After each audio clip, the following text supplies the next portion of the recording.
ক্ষতির হুমকি আর হামলায় অশান্ত লোহিত সাগর। গ্রিস পরিচালিত লাইবেরিয়ান পতাকাবাহী এই বিশাল কার্গো জাহাজটি সশস্ত্র গোষ্ঠীটির ভয়াবহ হামলায় ডুবে গেছে।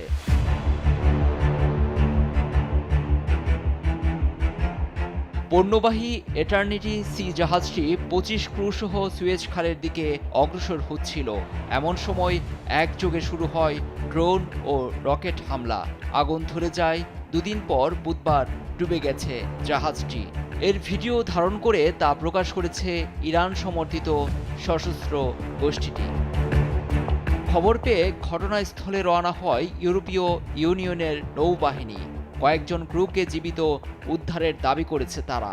তবে বেশিরভাগ ক্রুকে জিম্মি করা হয়েছে এমন অভিযোগ তুলে নিঃশর্ত মুক্তির আহ্বান জানিয়েছে ইয়েমেনের মার্কিন দূতাবাস। আর এই অভিযানকে বৈধ বলছে হুতি।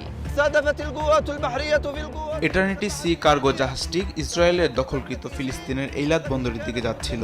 অভিযানে মনুষ্যবিহীন বোট ও ক্রুজ ক্ষেপণাস্ত্র ব্যবহার করা হয়েছে। সফল অভিযানে জাহাজটি পুরোপুরি ডুবে গেছে। এই হামলার একদিন আগেই ম্যাজিক সিজ নামের আরেকটি কার্গো জাহাজে হামলায় সেটিও ডুবে গেছে।